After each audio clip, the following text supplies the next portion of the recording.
Welcome back to New Rockstars. I'm Erik Voss. And I'm Marina Mastros. So Joker has been blowing people's minds since its release, and we're about to dive even deeper into Arthur Fleck's sinister mind with a deleted scene. Thank God there is not enough in this movie currently to tell us what the hell is actually real and what isn't, and we need the deleted goodies. We need it, that's right. We break down what you missed and how this scene that wasn't included in the movie could actually help us understand this Joaquin Phoenix version of the Joker even more than when you saw it in theaters. And of course, a spoiler warning in case you have not seen the film or our breakdown of this deleted scene ends up being so profound that it reveals truths about yourself that you didn't even know were there. So, how does this deleted scene help us better understand Joker's character? We break it down for you on Explain.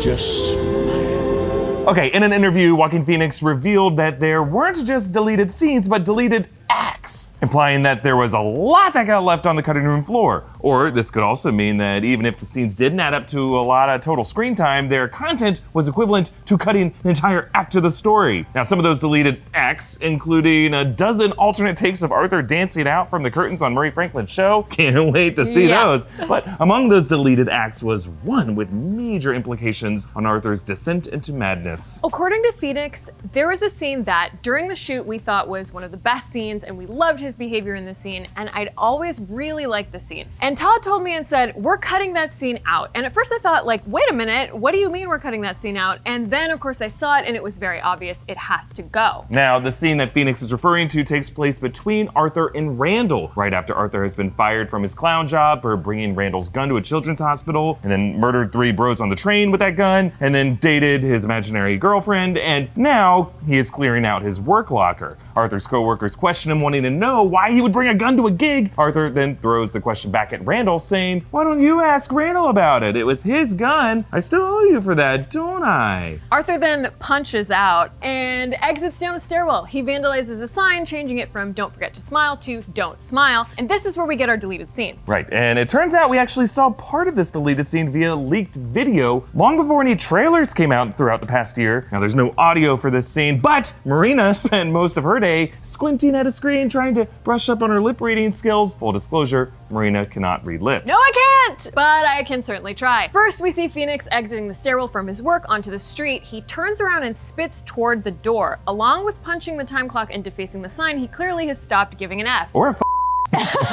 Now, notice that behind them is a massive mural for Amusement Mile, which would have been one of the few Easter eggs to DC Comics and Joker. Amusement Mile is the location in Gotham City where the festival grounds are located and has shown up as a setting for a number of Batman's battles with Joker. Anyway, Randall follows Arthur outside yelling, Art, hold up! Arthur waits and Randall approaches, frustrated. Now it looks like Randall says, what the F? Or and he cuts himself off, lowering his voice, clearly indicating he's angry. Arthur told everyone that it was his gun. Now, keep in mind at this point in the film, Arthur has used Randall's gun to kill 3 rich white dudes on the subway, and it's just making news. Yeah, and now Randall is confronting Arthur about whether or not he used the gun he gave him to commit murder. Arthur puts his arms out and seems to say, I don't know what you're talking about. Randall comes closer, points to him, and grabs Arthur's lapel, either trying to intimidate him or maybe genuinely trying to connect with him to get him to confess. And Arthur responds, Randall, I didn't do anything, and I genuinely lip read that, and I got it right. Nice. Arthur then walks off unbothered. Randall tries to appeal again, but Arthur just laughs. He says, you're crazy, and snatches the clown nose off Randall's face and throws it down the street. Randall goes chasing after it. Now, it's interesting that this exchange was removed because it foreshadows Arthur's later murder of Randall. Like, he sends Randall out into a dangerous, busy street chasing his nose, showing that he doesn't care if Randall gets hurt, and he goes for the head, just like he will violently strike Randall's head later.